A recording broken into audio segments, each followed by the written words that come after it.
What's on, ladies and gentlemen? My name's Ross, I like games, and today we need to talk about OP-16. Now, look, I know that OP-14 literally just came out in Japan. And I know that we just had the reveal of OP-14 in the West. And I'm fully aware that we don't even have the reveal of OP-15 yet. None of this is lost on me. Doesn't matter, frankly. We've got distributor news of OP-16. It is coming out on the 12th of June, and it's gonna be Paramount War. And yes, we've had a Paramount War set. Yes, OP-02 was a Paramount War set. What I would say, and I know there's going to be some people out there who are a little bit disappointed that it's Paramount War, and what I would say to you guys is, it's One Piece. Like, Paramount War is the single most pivotal moment in One Piece. It's what the time skip comes from. It's just the biggest moment in One Piece. Yes, you could argue that Luffy becoming Gear 5 was a very big pivotal moment, and it was, but I don't think anything beats Paramount War, Marineford. I just don't think anything comes close. That is the biggest part of One Piece. So what I would say to you guys is, yes, it's a second Paramount War set. No, I don't believe for a second that it is going to be the last Paramount War set. I do believe that there's actually going to be more coming down. Like, One Piece, people don't realize, it's weird how people don't seem to realize this, but One Piece is already the number 4 game in the West, and probably the number 3 game globally. I think number 4 in the West, number 3 in Japan probably evens out to about the number 3 game globally. One Piece is an absolute juggernaut, and not enough people give it enough credit for being so. So with all of that borne in mind, yeah, we are going to get more Paramount War sets, because this game is just going to go for years and years, and Paramount War is just absolutely, I'm going to say it, Paramount. Nailed it. So what do we know of OP-16 then? Well, the main theme is Paramount War. The iconic battle between pirates and marines is coming back in the One Piece card game. Characters from Impel Down and Marineford joins the war. Makes perfect sense, of course. Impel Down came, that's a prison, came directly before Paramount War. And Marineford is, the Navy base, so you add all that up together and yeah, they're going hard into it. That makes sense. Here's the thing which really intrigues me, and I wish I had a better answer for you. Finally, that character comes out as a leader. That character, who had a major influence in the war, is coming out as a leader card with new strategy to shake the meta. Other leader cards come out with never seen new effects deepening the game even more. Well, if we look at the wording here, it says, finally, that character comes as a leader. So I think it's a fair assumption to make that we've not seen this character as a leader before. I think it's a fair assumption that this is the first time we're getting this character. So, for instance, for pretty obvious reasons, you think about characters that had a big impact in Paramount War, and you think, oh, Sakazuki. Yes, Sakazuki. But we had Sakazuki back in OP-05. So we're not getting a Sakazuki leader, because why would we? If you're asking me for one pivotal character, there we go. You could also go for Whitebeard, but we had Whitebeard as early as OP-02, so that's not happening. You could think about Shanks, but we had Shanks in OP-09. So there are some super pivotal characters from that arc, but we've had them as leaders. So then we think about who we haven't had as leaders, and my top 2 choices at the moment have got to be Borsalino and Sengoku. Because Borsalino, very involved in the arc, and obviously Sengoku was the one kind of announcing and kicking it all off. So I would guess, if you ask me to guess, and let's face it, I'm making a video, so I'm going to give you a guess, but I would be guessing Sengoku and Borsalino as your top 2 options. They would fit beautifully in here. We haven't had them as leaders before, and they seem to fit the description. I cannot say it's going to be one of those two, but they would be my top 2 draft choices. Like, if we were going to draft and take it in turns to guess who was going to be coming out, they would be my first 2 draft choices. Who else could we have? Well, there are a bunch of potential options. Obviously, there's a bunch of Whitebeard pirates that we haven't had as leaders yet.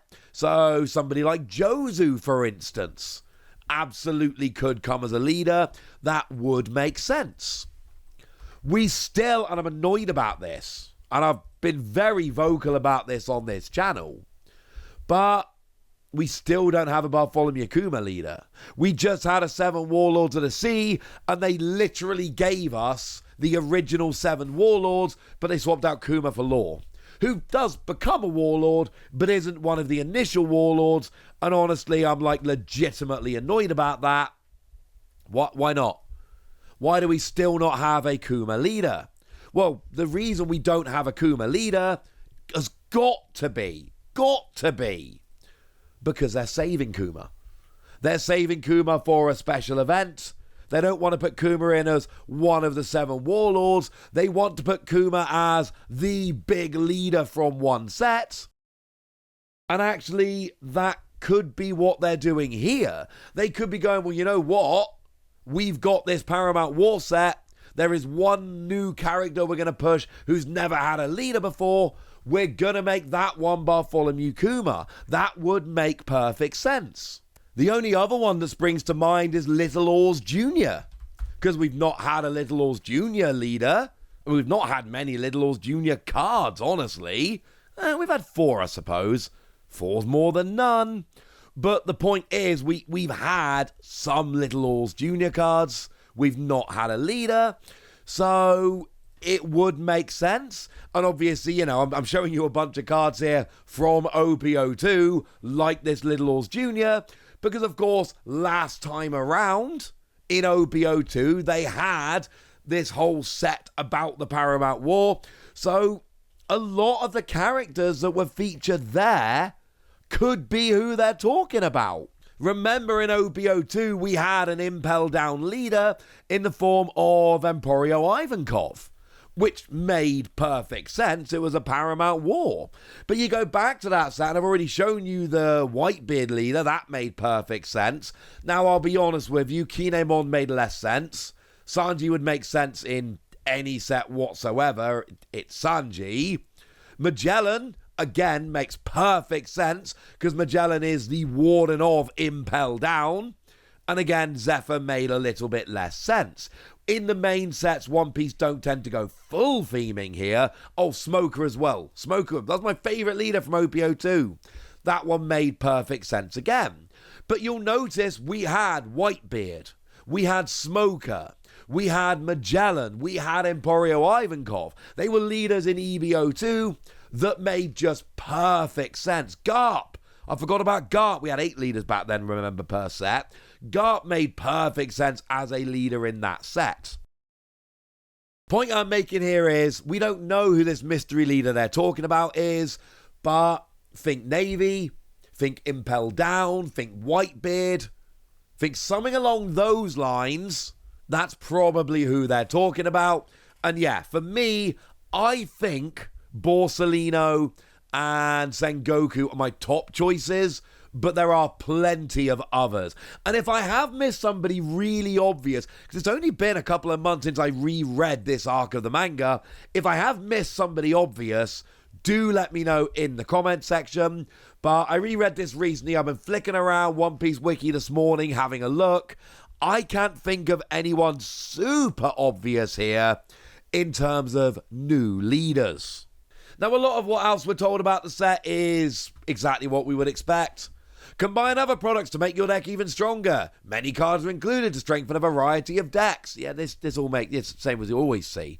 6 leaders, 45 common, 30 uncommon, 26 rare, 10 super rare, 2 secret rare, 6 special, 1 treasure, 1 don. Again, this is what we see in every set. Worth noting, EB-04 will not be in here. EB-04 is being split between OP-14 and OP-15. So this will be the first set where we're back to just having normal set, no double booster, all coming out as normal. We have a release date of the 12th of June. We have a theme of Paramount War. We have a tantalizing tease of an incoming leader.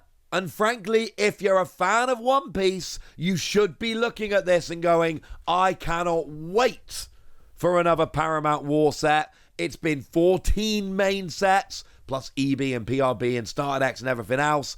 It's about gosh darn time. So there we go. That's what you need to know. And now it's over to you guys. Tell me what you think about all of this. Tell me how hyped you are. Tell me what your prediction is for that secret leader. Go nuts in the comment section, but be nice.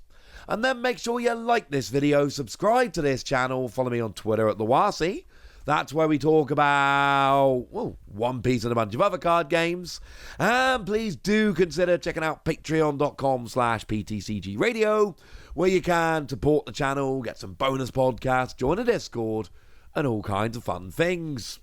But by far the most important thing, as always, look after yourselves till next time, would ya? Thank you very much for watching. My name's Ross, and you've been watching Wasi Plays.